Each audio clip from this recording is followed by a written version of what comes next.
agradezco mucho siempre la amable disposición de la comisión, del presidente de esta comisión, que además le ha tocado una agenda intensa, ¿no?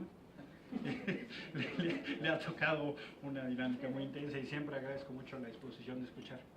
A ver, yo quiero hacer esencialmente 5 planteamientos sobre esta discusión. El primero es, recuperemos un poco la historia de lo que ha sido el proceso político en los últimos 30 años para la construcción de instrumentos de participación ciudadana. Hemos dado una gran batalla ciudadana para tener estos instrumentos, que dicho sea paso, no lo hemos terminado. En Alianza Cívica, a principios de los 90, tratamos de construir, junto con muchas otras fuerzas, aquello que llamamos que la gente decida, que la gente cuenta. Y eso es esencialmente desde la perspectiva de construir derechos de la gente versus el poder. Y lo que hemos tratado de construir son mecanismos e incluso avanzar en la constitucionalización de los instrumentos de participación ciudadana. Yo veo ahora en este contexto político una extraordinaria oportunidad para avanzar en esa agenda, que dicho sea de paso creo que es uno de los grandes retrasos de las distintas reformas políticas.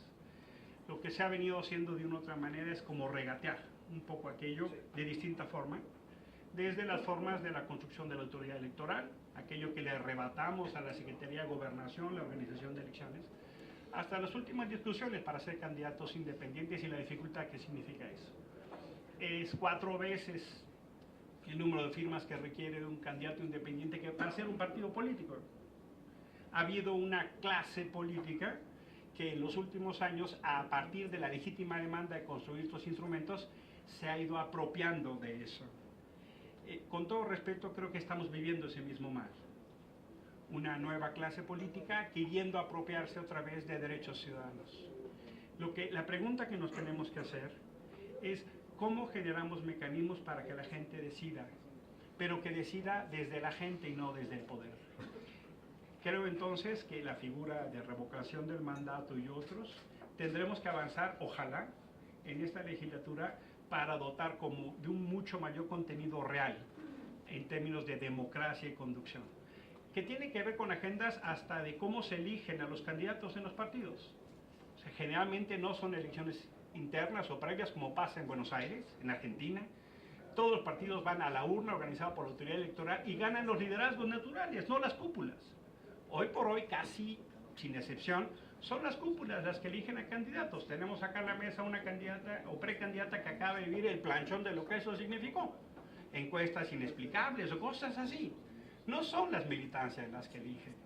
De manera que el dilema sustantivo es cómo construimos derechos para que la gente tenga garantizada esa participación y ese derecho. Ese es el tema central en mi opinión. Y la revocación del mandato es un instrumento de la gente. Ahora, en los términos de relación, cuando uno va ante la boleta, y voy al segundo tema, esencialmente se establece un contrato social. Y la gente deposita su confianza en un gobernante por determinado tiempo. 3 años, 6 años, o si hubiera un periodo extraordinario, como es el caso del presidente López Obrador, le hemos depositado nuestra confianza y la responsabilidad por 5 años, 10 meses.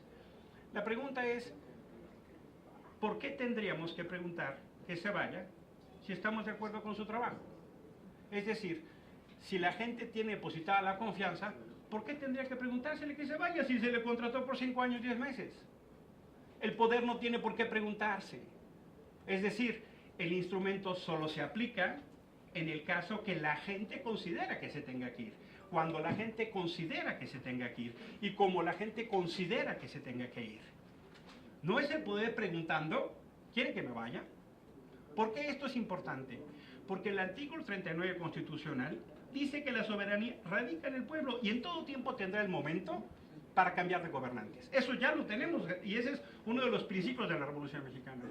Pero el tema fundamental es ¿por qué se tiene que preguntar que un gobernante se vaya con tiempo y forma desde el poder? El instrumento tiene que estar para usarse cuando la gente lo considere pertinente y viable. Hay gobernadores, hay presidentes, hay otros funcionarios que quisiéramos haberlos corrido mucho antes. Tenemos que generar las condiciones para que la gente pueda usar el instrumento para cuando lo considere conveniente. Es decir, te voy a revocar el contrato porque has cometido delitos de lesa humanidad. porque has implementado una política pública que ha generado un sangrerío, porque tienes exagerados casos de corrupción cuyo daño es irreparable. Hay ciertas hipótesis por las cuales se pierde esa confianza, de manera que la revocación del mandato se asocia a la pérdida de confianza, y es la gente la que aplica el instrumento. Lo que aquí estamos viendo, esencialmente, es un instrumento que se aplica desde el poder. La pregunta que nos debemos hacer ¿es un instrumento de la gente o es un instrumento del poder? Nos toca a nosotros, con independencia de nosotras, con independencia de cualquier militancia partidaria, garantizar el ejercicio de los derechos políticos de las y los ciudadanos. Y eso significa que generemos una condición del ejercicio del derecho. Cuando se hace desde el poder, entonces no es un derecho, es una prerrogativa del gobernante. Eso es el elemento distorsionador de esta propuesta. Es una prerrogativa del gobernante con todo lo que significa en proceso electoral intervenir, porque no hay neutralidad ahí. Hay una fuerza política, hay anuncios, hay spots, hay contenidos, de manera que eso se convierte en una fuerza distorsionadora y por lo tanto es una prerrogativa del poder. Eso no tiene nada que ver con los ejercicios de los derechos de la gente. Eso no solo es una profunda distorsión, sino genera una perversión de la democracia participativa. Eso, en realidad, lo que podríamos estar cometiendo es una muy perversa simulación de participación ciudadana. Y por eso quisiera un poco subrayar, miren, hemos tenido discusiones previas sobre el carácter legal de las consultas que ha hecho el presidente. En el Pleno tuvimos varias discusiones. Y lo que estamos teniendo es un híbrido donde no tenemos ni consultas legales, facultativas, realizadas en los márgenes de la ley, pero donde está convocando la autoridad. Hubo una discusión para decir, bueno, antes del 1 de diciembre, Andrés Manuel López Obrador no era funcionario alguno. Por lo tanto, no le aplicaba la ley. Hoy sí le aplica la ley en todos sus términos. Y lo que no se puede son cosas aquellas como decir, bueno, aunque no lo aprueben, lo voy a hacer. Porque el mandato que está mandando el presidente es de no sujeción a los principios constitucionales. ¿Podría un movimiento hacer una consulta? Sí. ¿Puede Morena salir a preguntar? Sí. ¿Puede un movimiento ciudadano decir, todos queremos a Andrés Manuel? Claro que lo puede hacer. Dentro de los ejercicios de un derecho ciudadano, pero entonces no es un asunto con la legalidad y la constitucionalidad que reúne el artículo 35. Y no tendría por qué ser la autoridad electoral y no tendría por qué ser vinculante, que dicho sea de paso, así ha pasado con las consultas anteriores. No tienen un carácter legal vinculante, sino tienen una fuerza ética. Así le hizo Andrés Manuel en la Ciudad de México. Hizo algunas consultas telefónicas u otro sistema, más o menos con unos 300,000 personas que votaron, y salió a decir, el 90% ha validado que yo siga, por lo tanto sigo. Este fenómeno también tiene un muy peligroso componente en la fórmula o en la redacción que nos da.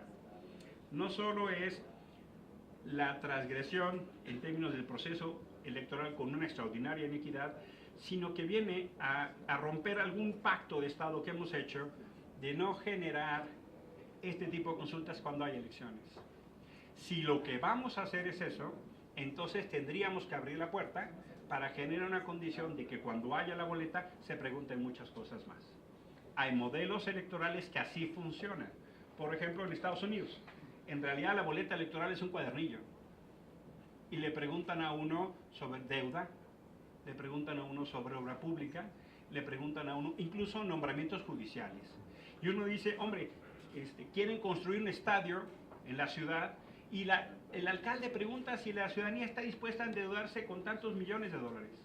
Y entonces se genera un mecanismo muy intenso de democracia participativa por todo el gran esfuerzo electoral que significa montar 150,000 casillas.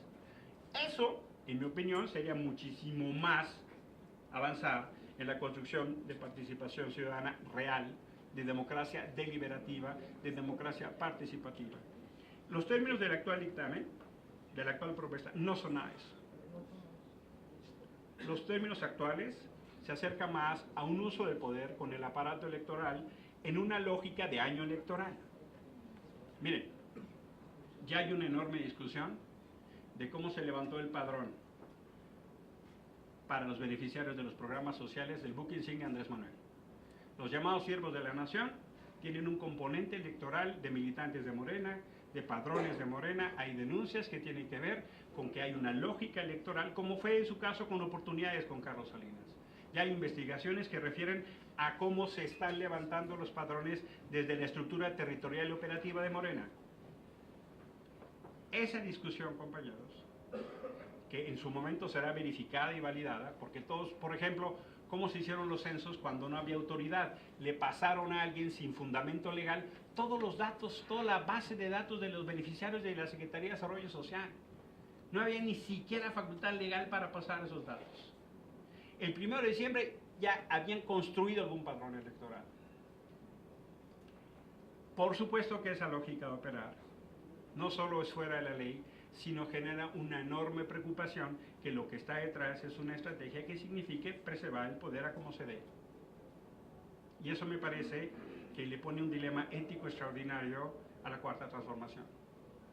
Si la Cuarta Transformación va a hacer uso de los mecanismos que tanto combatió y denunció.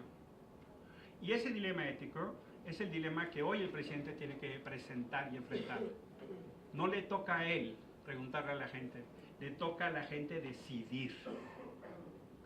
En estos términos, lo que estamos viendo es un instrumento que acompaña la prerrogativa del poder, no los derechos de la gente. En estos términos no es de acompañarse el dictamen, pero no solo no es de acompañarse, perdemos una muy poderosa oportunidad, porque si el presidente López Obrador lo está haciendo bien, goza de la confianza de la mayoría, tiene el respaldo en la urna y la confianza del 1 de julio se actualiza por tiempo, yo hago exactamente la pregunta. ¿Para qué preguntar? Si tiene la confianza de la gente. Yo he escuchado algunos argumentos que me dicen, ¿qué miedo tienen? Yo hago exactamente la misma pregunta. Si gozan del apoyo, la simpatía, ¿qué interés de generar una condición de distorsionar el proceso electoral? Ahora, ¿se quiere la revocación del mandato? Perfecto, pero no le pongamos fecha. Cuando la gente considere que el presidente se tenga que ir, que el gobernador se tenga que ir, que el presidente municipal se tenga que ir. ¿Y por qué esto es importante, compañeros? Cuando discutimos el tema del fiscal, mi argumento era, lo que hagamos en el Senado de la República va a repercutir en los estados. Lo que hagamos en esta va a repercutir en los gobernadores. Entonces, ¿qué impide para que al rato cualquier gobernador haga algo cercano, una simulación para decir, muchachos, echamos todo el aparato electoral y le preguntamos a la gente si me voy o no me voy? Y los presidentes municipales. Por eso el caso va mucho más allá del presidente López Obrador. El caso tiene que ver con el término relación de la gente con los gobernantes, en los estados, en los municipios. Es decir, más allá de la preocupación del presidente, ¿cómo generamos un instrumento que no tenga que ver con el 21, en cualquier momento, en cualquier forma? Hay presidentes en algunas entidades de la República que han sido acusados de homicidio. Recientemente, Hombre, tenemos que tener instrumentos ágiles y expeditos para investigar, quitar el fuero, sancionar o revocar el mandato, todos los que tengamos, incluidos el propio presidente. Pero este dictamen no es eso. Este dictamen no es un instrumento que garantiza derechos de la gente, es un instrumento para garantizar la prerrogativa del poder. Y eso no corresponde en un momento de transformación como se ha ofrecido. Muchísimas gracias por su atención. Gracias. Tiene la palabra la senadora Nancy de la Sierra.